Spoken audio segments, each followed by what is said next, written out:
Hello guys, আপনারা সকলেই জেনে থাকবেন যে আপনারা হোয়াটসঅ্যাপের একটি নতুন আপডেট পেয়েছিলেন। এখানে কিন্তু এরকম ভাবে কিন্তু ভিডিও নোট আপনারা শেয়ার করতে পারবেন। দেখুন, এই ক্যামেরা আইকনে যদি ক্লিক অ্যান্ড হোল্ড করে নিয়ে আপনারা যদি এখানে উপরে সুইপ করে নেন, তাহলে কিন্তু আপনারা যে কোনো কিন্তু ভিডিও নোট কাউকে কিন্তু শেয়ার করতে পারবেন। এবং এই ভিডিও নোটের ক্ষেত্রে আরো একটি নতুন আপডেট আপনারা পেয়ে যাবেন। ধরুন, আপনাকে কোনো ব্যক্তি কোনো ভিডিও নোট এখানে শেয়ার করেছে, আপনারা সেই ভিডিও নোটের ডান পাশে এখানে কিন্তু একটি ক্যামেরা আইকন দেখতে পাবেন। এবং এই নতুন এই ক্যামেরা আইকনটি কেন দেওয়া হয়েছে কিংবা আপনারা এটিকে কিভাবে ইউজ করবেন সবকিছুই জানাবো আজকের এই ভিডিওটিতে, তাই জন্য পুরো ভিডিওটি অবশ্যই দেখতে থাকুন। তো হ্যালো গাইস, আমি সৌরভ, আপনারা দেখছেন ইস্যুটেক।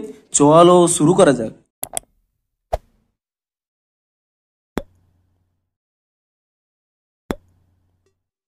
ভিডিওটি শুরুতেই জানিয়ে দিই, আজকের এই ভিডিও যদি আপনাদের একটু হেল্পফুল বলে মনে হয় অবশ্যই একটি লাইক করে দিন। এবং এই চ্যানেলে যদি আজই নতুন এসে দেখেন, এখনই চ্যানেলটিকে সাবস্ক্রাইব করে রাখুন, কারণ হোয়াটসঅ্যাপে যে কোনো নতুন সমস্যা দেখা দিলে তার সমাধানের ভিডিও কিংবা হোয়াটসঅ্যাপে যে কোনো নতুন আপডেট এলে তার ফুল ডিটেলসে ভিডিও আপনারা কিন্তু অবশ্যই এই চ্যানেলে পেয়ে যাবেন। তাই জন্য অবশ্যই চ্যানেলটিকে এখনই সাবস্ক্রাইব করে রাখুন। তো চলুন এবারে মেন ভিডিওটি শুরু করা যাক।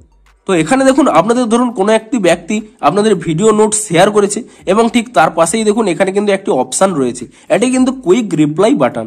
তো এটি কেন দেওয়া হয়েছে দেখুন আপনাদের ধরুন কোনো ব্যক্তি এখানে ভিডিও নোট শেয়ার করেছে এবং আপনারা কি করেন, এই ভিডিও নোটটি প্রথমে এখানে প্লে করে দেখে নেন এবং তারপরে এখানে সুইপ করে নেন এবং সেই ভিডিও নোটের কোনো যদি রিপ্লাই করতে চান তারপরে কিন্তু এখানে টাইপ করে নেন। কিংবা আপনারা যদি এই ভিডিও নোটের রিপ্লাই পুনরায় আরো একটি ভিডিও নোট আকারে শেয়ার করতে চান, তাহলে কি করেন, আপনারা এই ক্যামেরা অপশনে ক্লিক করে নিয়ে উপরের দিকে এভাবে স্ক্রল করে নেন এবং কিন্তু সেই ভিডিও নোটের রিপ্লাই আপনারা কিন্তু ভিডিও নোট আকারেই কিন্তু এখানে শেয়ার করেন। কিন্তু এটি কিন্তু অনেক লেন্দি হয়ে যায় এবং তাই জন্যই কিন্তু এখানে একটি নতুন আপডেট দেওয়া হয়েছে। এভাবে কুইক রিপ্লাই বলে একটি বাটন রয়েছে, দেখুন এটি কিভাবে কাজ করবে। ধরুন কোনো ব্যক্তি আপনাকে এভাবে ভিডিও নোট শেয়ার করেছে এবং তারপরে আপনি চাইছেন যে আপনিও সেই ব্যক্তিকে পুনরায় আরো একটু ভিডিও নোট শেয়ার করতে, অর্থাৎ রিপ্লাই করতে। তো তার জন্য কি করবেন, আপনার ইজিলি এই ভিডিও নোটের পাশে যে ক্যামেরা আইকনটি রয়েছে সেই ক্যামেরা আইকনে ডিরেক্ট এখানে ক্লিক করে নেবেন এবং তাহলেই দেখতে পাচ্ছেন এখানে কিন্তু অটোমেটিক্যালি আপনাদের ক্যামেরাটা কিন্তু চালু হয়ে গেল এবং আপনাদের কিন্তু এখানে ভিডিও নোটটিও ক্যাপচার হওয়া শুরু হয়ে গেল।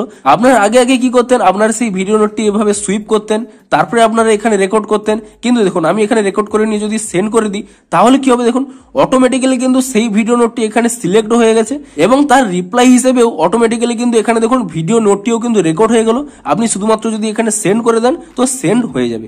অর্থাৎ আপনি যদি এবার থেকে কোনো ভিডিও নোটের রিপ্লাই হিসেবে আপনিও যদি কোনো ভিডিও নোট সেন্ড করতে চান, তো তার জন্য এখানে এই শর্টকাট বাটনটি রয়েছে। এই শর্টকাট বাটনে যদি আপনি ক্লিক করে নেন তাহলে এই ভিডিও নোটটি এভাবে সুইপ করে অটোমেটিক সিলেক্টও যেমন হয়ে যাবে এবং আপনাদের রিপ্লাই হিসেবে এখানে কিন্তু অটোমেটিক ক্যামেরাটি ওপেন হয়ে যাবে। আপনারা কিন্তু খুবই ইজিলি আপনাদের ভিডিও নোটটিও কিন্তু এভাবে ক্যাপচার করতে পারবেন এবং ইজিলি কিন্তু সেন্ড করে দিতে পারবেন। অর্থাৎ খুব কম সময়ে আপনারা যে কোনো ভিডিও নোটের রিপ্লাই, আপনাদের যে কোনো ভিডিও নোট ক্যাপচার করে তা সেন্ড করতে পারবেন খুব দ্রুততার সাথেই এই অপশনটিতে ট্যাপ করে নেওয়ার মাধ্যমে। তো এই জন্যই কিন্তু হোয়াটসঅ্যাপের এই নতুন আপডেটটি দেওয়া হয়েছে।